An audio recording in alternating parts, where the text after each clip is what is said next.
Hey guys, YouTuber Editor. Alright, and now here I am with my first retro wrestling review of the year. And yeah, I decided to make a review for Fully Loaded 2000. So, yeah, this is a pay-per-view that has really gotten quite a lot of praise over the years. This is regarded as a great show and one of the WWF's three greatest pay-per-views of that year. Yeah, because Backlash, Judgment Day, and Fully Loaded are really regarded as the three best pay-per-views of 2000. And yeah, I have talked about Backlash before. Yeah, I reviewed that last year, and yeah, that is a great show. And so yeah, and this is another show that really does really get a lot of praise and is regarded as one of the three greatest shows of 2000, like I just said. Yeah, and quite honestly, I don't agree. Yeah, I really I don't see this as one of the three greatest pay-per-views of 2000. The three greatest pay-per-views of 2000 were the Royal Rumble, Backlash, and SummerSlam. Those were the three greatest pay-per-views of 2000. Judgment Day, I would say, is right behind those three. So I would say Judgment Day is the fourth best pay-per-view of 2000. But quite honestly, with this one, I can't even really say this is one of the best show pay-per-views of 2000. Because, I do think that this is a good show overall, but it's mostly due to the last two matches. Everything else is quite honestly really not that great. There may have been a couple other good matches on the show, but yeah, the undercard really is just... It just really is not that good. The undercard of the show really is pretty bad. Yeah, the undercard of the show really just... The matches are pretty short, not very memorable, and quite honestly, they're really not even that good. Like I said, you do have a couple of good matches in the undercard, but really it's just it's very unmemorable, to be honest. So yeah, it's just really not a very good show, but yeah, the last two matches of the show really are great matches, and yeah, they really do make this a pretty good show. It's not a great show, but yeah, I do think that overall it is a good show due to the last two matches. Yeah, the last two matches really do save the show. Yeah, they are the last two matches really are great, but yeah, the undercard, you do have a couple of good matches in the undercard, but yeah, it's really totally just not very memorable and quite honestly not that good. So yeah. So I really don't really see why people really would say this is one of the greatest shows of 2000. I guess it is kind of comparable to WrestleMania 10. I have said that was a great show due to two matches, because yeah, it had two really great matches on the show with Bret Hart versus Owen Hart, and of course the ladder match with Shawn Michaels and Razor Ramon. And the rest of the show really is not very good. And yeah, I guess that could be the case here as well, with the last two matches on the show really being very great, but the rest of the show really not being too great. But quite honestly, I just really think that, the two matches at WrestleMania 10 really are just very legendary matches and are regarded as two of the greatest matches of all time. And here, with the matches on this show, I really don't really hear people really talking about these matches today. Okay, so yeah, So even though the last two matches on the show really are great, they really don't leave the impact that the two great matches from WrestleMania 10 do. So yeah, but yeah, like I said, it is a good show, just not a great one. So yeah, so that's really just the best way I can put it. Last two matches really make this a good show, but yeah, the show overall, it's just not a great show. So yeah, that's the best way I can really put it with this show.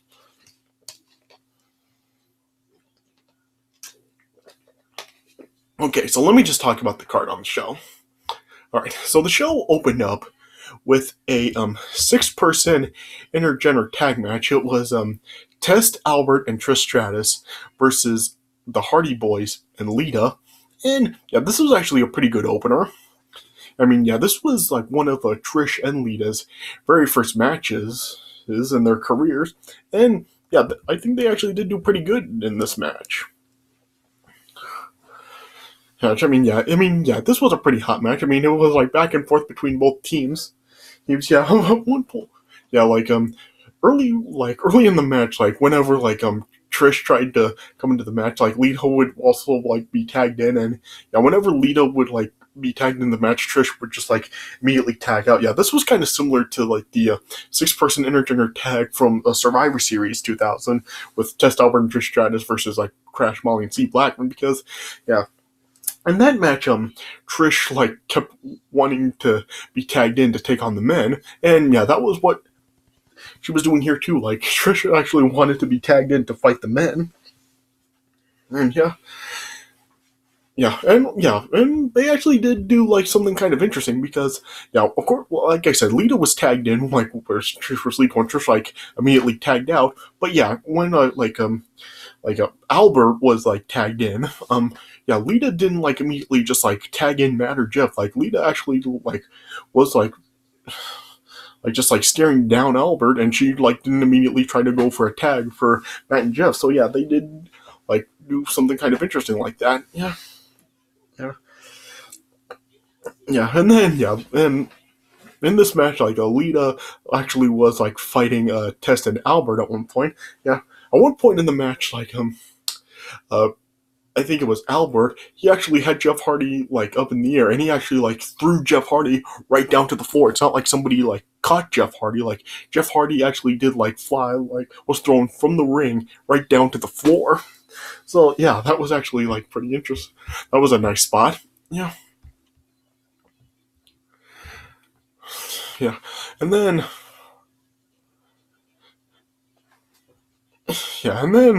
the 6 combatants were all like going at it with each other, and then at one point, as Lita was like going at it with Tessa and Albert, like Trish eventually did get tagged in, and then Trish and Lita then went at it, and then as Tessa and Albert were fighting on the outside of the ring with the Hardy Boys, Lita and Trish were like left in the ring, and then they continued to go at it. Like Lita then like hit a big superplex on Trish Stratus, and then hit a Lita salt on Trish Stratus, and then she got the pin. And then afterwards, then Tessa and Albert then attacked the Hardy Boys, and Trish Stratus then like whipped Lita several times with a leather belt. Because the previous week on like Raw or SmackDown, forgot which show, but Lita was like suffering some punishment from Trish with some whips from the belt, a leather belt from Trish, and Trish was doing it again here. And then later on, and then like Lita would like be out for revenge against Trish Stratus later on in the night, which I will get to later. But overall I did think that this was a pretty good opener. For like one of Trish and Lita's very first matches, they actually did do pretty good in this match, and the match overall, it was like pretty entertaining. So it was a pretty good match. I liked it. I give it 3 1/4. And then from here, this is kind of like where the show really does like drop down.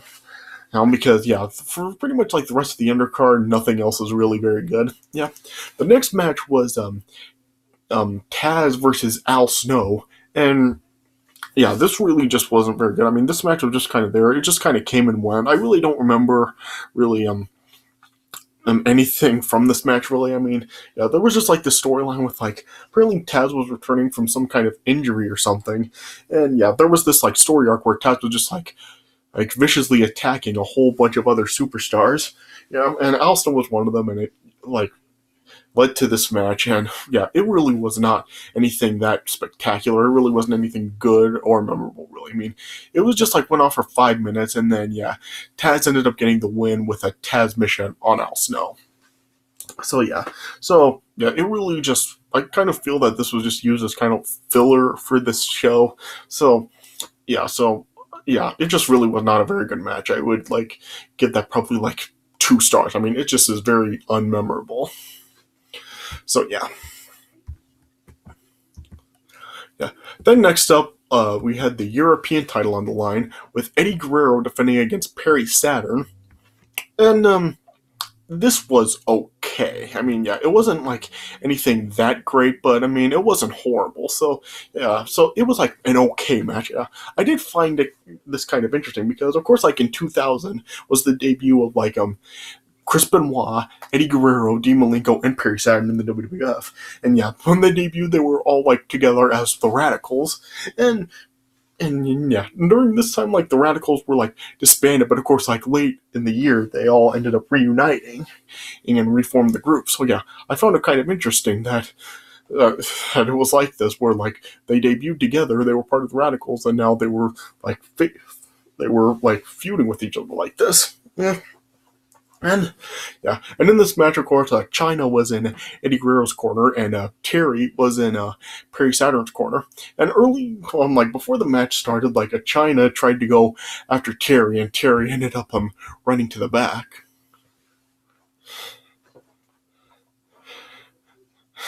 Yeah, and then it was just kind of like a standard back and forth match between the two. I mean, yeah, eventually, China kept getting like involved in the match. She ended up uh, taking down Perry Saturn at one point in the match, and then the match kind of just went back and forth with each other. And then at one point, then as Saturn was on the outside of the ring, he then attacked China, and then Terry ended up coming back out, and then then Saturn was like standing behind Terry as a shield, and then Terry ended up like kicking Eddie Guerrero in the groin, and then Perry Saturn tossed Eddie Guerrero back into the ring, and then performed a diving elbow drop on Eddie Guerrero and got the pin. So Perry Saturn became the new European champion. So it was all right. I mean, it's not anything really that great. I mean, it's not really a memorable match, but it wasn't like absolutely horrible. So it was. So it was all right. I mean, if you're like Eddie Guerrero fans, this is not a match you're going to be thinking of, but it at least like it wasn't like horrible. So it was an all right match. So I would give it probably like, I don't know, I would probably go like 2.25 for this match. Yeah. Then next up, we had the tag team titles on the line with Edge and Christian defending against the APA. And I thought this was kind of funny how before this match, like there were a few segments in the backstage area where Christian was like saying that he was sick with food poisoning, and it showed like he was like in a toilet stall supposedly puking, and Mick Foley, who was the commissioner, said he was going to call off the match, but then eventually it was revealed that Christian was faking, and he was fine, so the match was then put back on. So but this match this wasn't very good either. I mean, this just really was not a very good or memorable match. I mean, it was basically just like the APA just beating down Edge and Christian for about like 5 minutes. And it's anytime Edge and Christian really tried to battle back and hit any of their like power moves on them, just like the APA was just like overpowering them and continuing to dominate. And then it ended kind of dumb with just then Edge just like hit Farouk with one of the tag title belts, and so then that got Edge and Christian disqualified, but of course they retained the titles. But then afterwards, like the APA then just continued to attack Edge and Christian some more, and then then just like chase them to the back. So that really was not really good. It kind of just like a real waste of time to just have this match go on just for it to last 5 minutes, and Edge and Christian to like get themselves like blatantly disqualified like that. I mean, I guess it just kind of makes sense given like Edge and Christian's characters, but you couldn't have had this like go on a little bit longer. So and you couldn't have had it like be like more interesting with like Edge and Christian kind of like trying to battle back, but then look like them like having like gaining offense for a couple of points in this match. But it was really just like anytime they tried to battle back, the APA just continued to overpower them. So just not very good. I would give that probably like, I don't know, 1 star, 1.25 stars, something like that.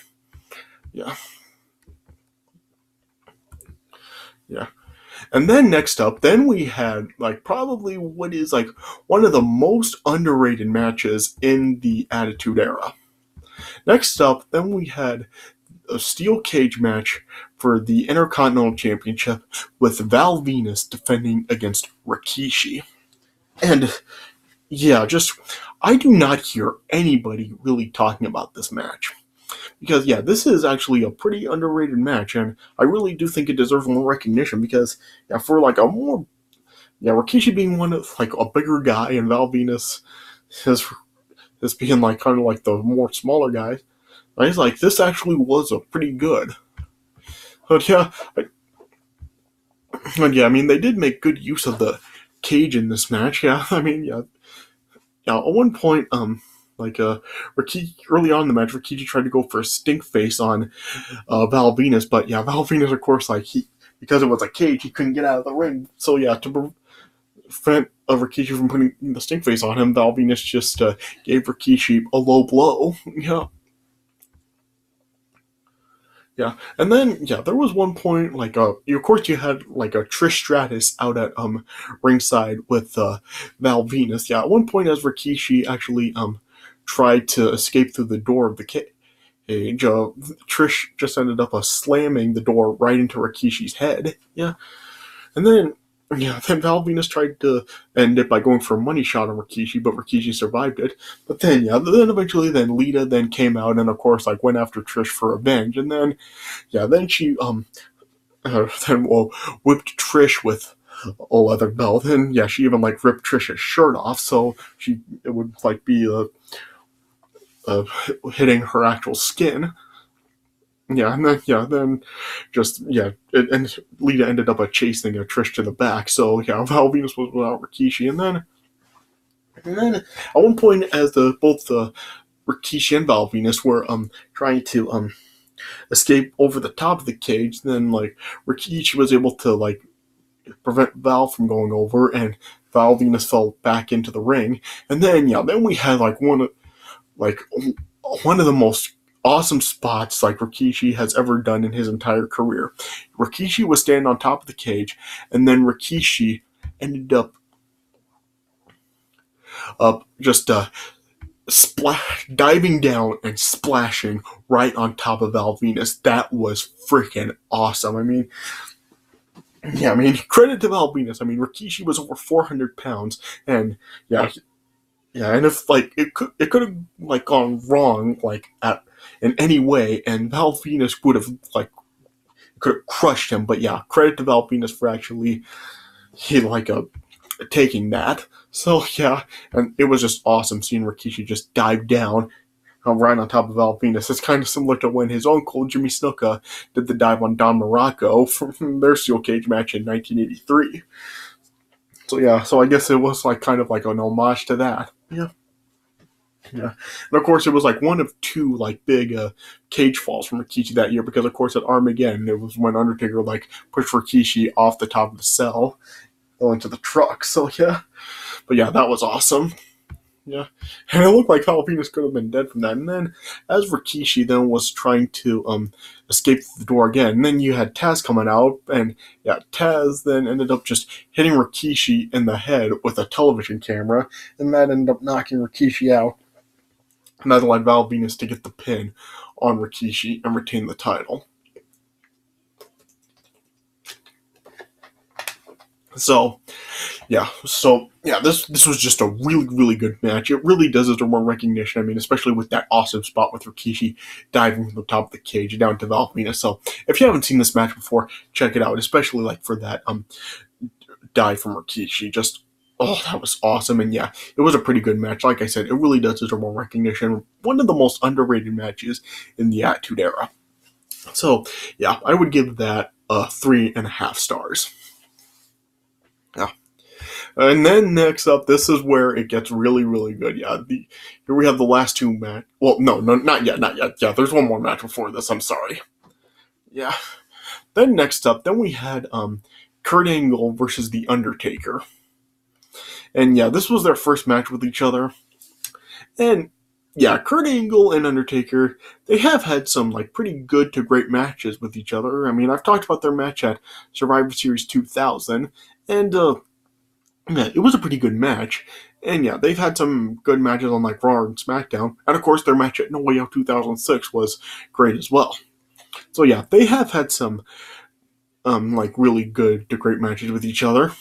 But this one wasn't one of them.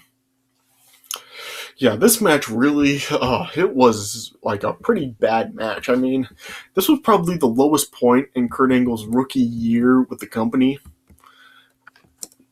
Yeah, I mean, yeah, this just really was like a pretty bad match. I mean, yeah, Kurt Angle just looked like very, very weak in this match, and yeah, it just really was not a good match. I mean, it only lasted like 7 minutes, and yeah, it just really was like pretty bad.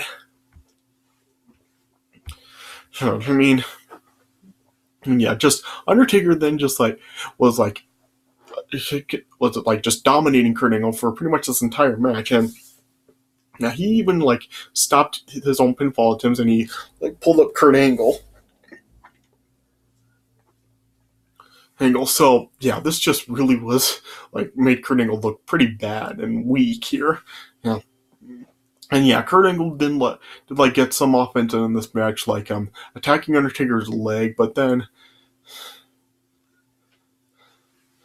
and and yeah, Undertaker was just like continuing to battle back, and then it would this match was only like 7.5 minutes, and yeah, it just like really was not good. I mean, it really wasn't memorable. And then yeah, eventually then Undertaker was able to hit a choke slam and a last ride on Kurt Angle and got the win. So yeah, this was just like pretty bad. Like I said, probably the lowest point of Kurt Angle's rookie year in the company. I mean, I mean, yeah, I mean, luckily, like, Kurt Angle didn't suffer, like, too bad from this. Like, of course, like, of course, like, at No Mercy, he did win the title. So, yeah, he seemed to really, like, get back on track after this. But, yeah, this just, yeah, really just, like, a really bad time for Kurt Angle, especially in his rookie year for the company. So, yeah, not a very good match. I would probably give that, oh, I don't know what I would give this. I guess I would go around like the 1.5 star range. So, yeah. Okay. All right. Now, this is where the show really does get like really, really good, because yeah, here like the last two matches on the show really are like really great matches, and yeah, you really do like these last two matches really are must sees if you haven't seen them before. All right. Next up, then we had Triple H versus Chris Jericho in a last man standing match, and this was freaking great. Yeah, I mean, this is quite possibly the greatest last man standing match in wrestling. And yeah, both guys really were just like really great here. I mean, of course, like Triple H did have a pretty good year in 2000. I mean, 2000 was probably Triple H's best year. I mean, yeah, of course, like how much like Triple H had gained while like Stone Cold was gone. Same thing with The Rock. Yeah, I mean, of course, like Triple H like was the WWF champion for several months, and yeah, he was just really like the top heel of the company at the time, and yeah, he was just real great, and yeah, and of course, like this was like during Chris Jericho's first year with the company, and yeah, he was like pretty great here too. I mean, I think this is like really like what really elevated a Chris Jericho to really kind of like the I don't really like main event spot, but yeah, kind of like really did rise him up in the company, and really did like make him like a bigger star in the company, because yeah, prior to this, Chris Jericho really didn't have like a whole lot. I mean, he did win like his first couple of Intercontinental championships at this time, but yeah, they weren't like very memorable, and yeah, of course, like there was like that time like earlier in the year where like it seemed that Chris Jericho did win the WWF title from Triple H, but yeah, it like ended up being overturned later on. And so yeah, but yeah, here this was like really like where Chris Jericho really like did really become like this was like the time that really did think it really elevated him to like a bigger star in the company. Yeah, and this was just like such a great match here. I mean, yeah, Triple H was like going after Chris Jericho's injured ribs in the match, and yeah, of course, like he was like attempting to knock Chris Jericho out, but Chris Jericho ended up surviving. And yeah, there was like A lot of weapon use in this match with like steel chairs and sledgehammers and stuff. Yeah. Yeah, and of course, like you also did have Stephanie at ringside with Triple H, and yeah, Stephanie was like trying to help Triple H throughout the match. Yeah, then like as Triple H was like trying to hit a pedigree on Chris Jericho onto a steel chair, Chris Jericho was able to counter it, and then eventually Chris Jericho then hit Triple H in the head with a steel chair, and yeah, after that, Triple H was just bleeding like a son of a bitch. I mean, yeah, the blood was just like totally like covering up his face, like, like his face just like was a crimson mask. Yeah, yeah, and then yeah, they also like battled on the outside of the ring.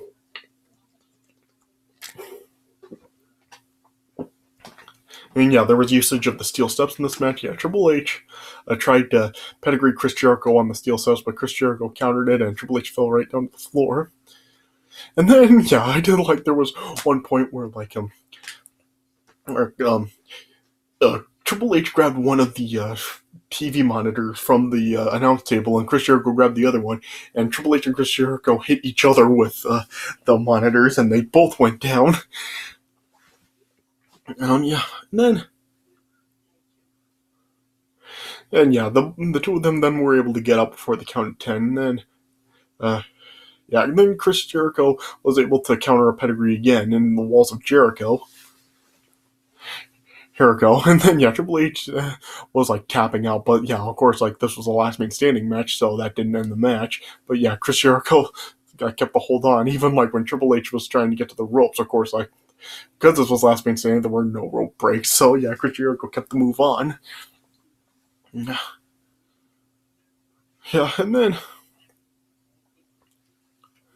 and yeah, then at one point, then as Stephanie tried to get involved in the match again, and then Chris Jericho then hit then like got Stephanie in the walls of Jericho, but then yeah, Triple H then was and like broke it up.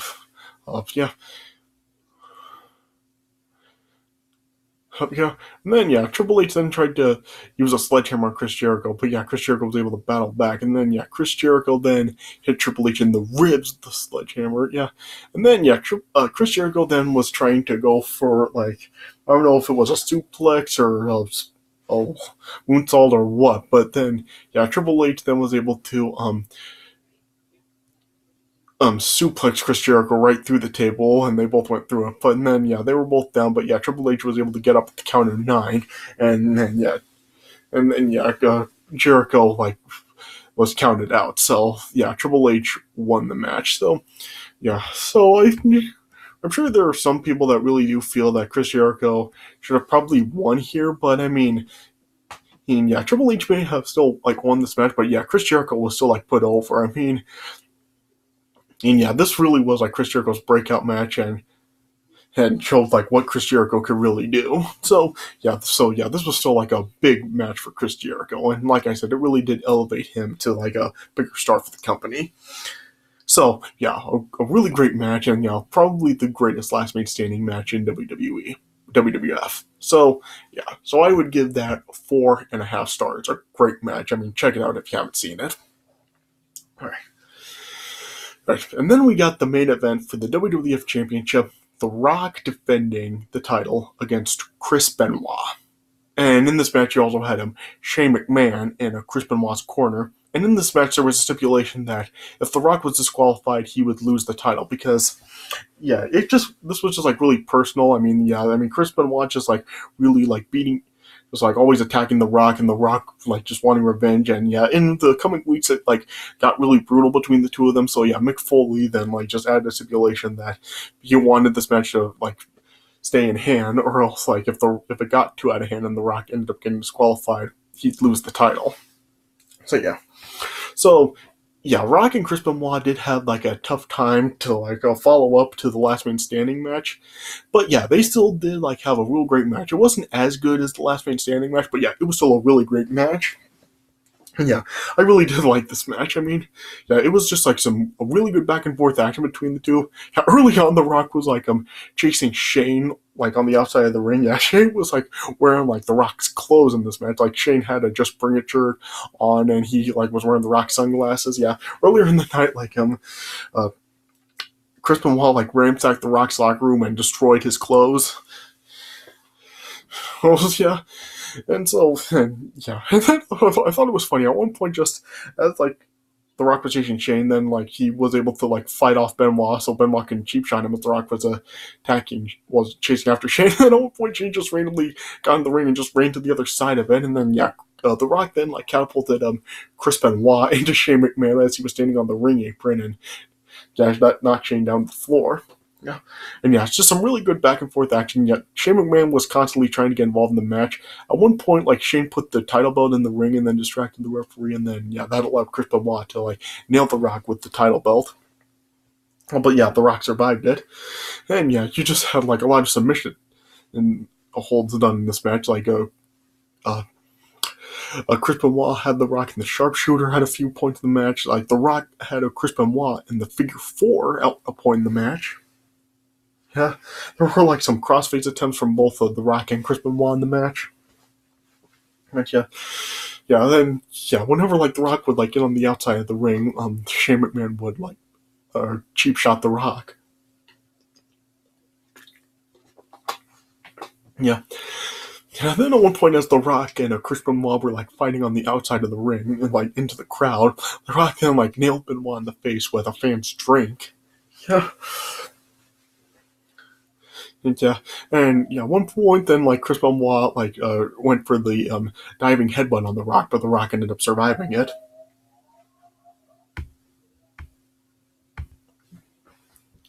Yeah, and then at one point then as The Rock then like hit a spinebuster and a people's elbow on Chris Benoit. Wouldn't seem like that would have that he would have had the match one right there. As The Rock was like covering Chris Benoit, Shane McMahon got up on the ring apron, distracting the referee, allowing Chris Benoit time to recover and kick out of the pin attempt. Yeah, yeah, and then it just like continued to go back and forth between them, and yeah, then eventually like at one point, yeah, then Chris Benoit then tried to go for a steel chair here to bring in the match. And yeah, as he got in the ring with the steel chair, the referee then unarmed him. And as the referee had his back turned, like dealing with Chris Benoit, then Shane McMahon got in the ring with another steel chair and hit the referee Earl Hebner in the back with the steel chair, knocking him down. And then yeah, The Rock then like attacked both Chris Benoit and Shane, and then yeah, then The Rock then chased Shane McMahon out of the ring with a steel chair. And then yeah, Chris Benoit then like tried to go for The Rock again, but yeah, then The Rock then got Chris Benoit in the crossface, and yeah, but then it showed Benoit tapping out, though it was like kind of an unorthodox tap out. Instead of actually like tapping like this, he was just like waving his arm in the air. So yeah, that was kind of strange. Yeah, and then yeah, then the referee then ended up seemingly calling for the bell, but then yeah, then it was revealed that the referee's decision was that The Rock was disqualified and Chris Benoit was now was declared the new champion because as The Rock was chasing a Shane out of the ring with that chair, like Earl Hebner was like recovering and he turned around and he saw The Rock holding the chair. So yeah, he thought that The Rock was the one that hit him with the chair. So yeah, Earl Hebner like initially ended up disqualifying The Rock, and yeah, Benoit was then declared the new champion, and then Shane then hit The Rock in the face with the steel chair, and then that ended up busting The Rock open. And as Chris Benoit and Shane were celebrating Benoit's title win, then yeah, Mick Foley then came out, and yeah, he said, and yeah, of course, like he knew there was no disqualification in the nation there, and so then yeah, then Mick Foley then like ordered the match to continue. So then yeah. Yeah, and then yeah, The Rock and Chris Benoit continued to battle. Like Benoit hit like 3 German suplexes on The Rock, but then yeah, The Rock was able to survive it. And then yeah, Chris Benoit then had The Rock in the crossface, but The Rock was able to get to the ropes. And then yeah, and as Benoit then was like trying to get it in again. The Rock was able to fight out of it, and then then The Rock then was able to rock bottom Chris Benoit and get the pin. So yeah, The Rock retained the title. So yeah, so it was a pretty great match. Actually, I mean, yeah, it was really great back and forth action between the two. I mean, yeah, I've seen how some people really weren't real fans of like the initial DQ call, but I mean, it was fine. I mean, it really was not that big of a deal. I mean, we see this like we've seen this done like several times before, so I mean, it's not like this was the only time it was done. So yeah, and I was okay with it. I mean, I didn't have a problem with it at all. So I thought it really did kind of like fit the style that, well, the heel style that Benoit and Shane McMahon had together.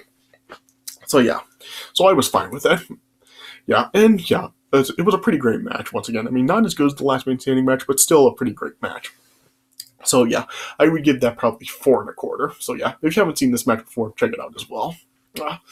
Yeah, so overall with the show, I would give it probably like a 7.5 out of 10. I mean, like I said, I do think it is a good show. I mean, the last two matches really are real great, and there are a couple of other good matches, like the opener and the cage match, of course. Like I said, the cage match is like one of the most underrated matches in the Attitude Era, and it is definitely worth a watch if you haven't seen it before. But yeah, the rest of the show really is just like not very good and very unmemorable, honestly. So yeah, but yeah, definitely track down like the last two matches and the cage match if you haven't seen them before, because yeah, they are like the cage match is really good, and yeah, the last two matches really are great. So yeah, so check out those matches. But yeah, I can't really recommend anything else. Well, the opener is pretty good too, but yeah, it's really not like anything too memorable. So yeah, so that's really the best way I can put it. Just yeah, last two matches real great, as well as another underrated match from the Attitude Era in here. So yeah, so those three matches are worth checking out, and due to that, I guess I would overall recommend this show if you haven't seen it before. Alright. So yeah, so that's really the best way I can put it. So a good show, just like I said. I don't really think it is the great show a lot of people claim it to be. So yeah. Alright, so yeah, so that's the best way I can put it. Alright, so this is it for my review of Fully Loaded 2000. So I hope you guys did enjoy this review. So yeah, so thanks for watching, and I'll see you guys later.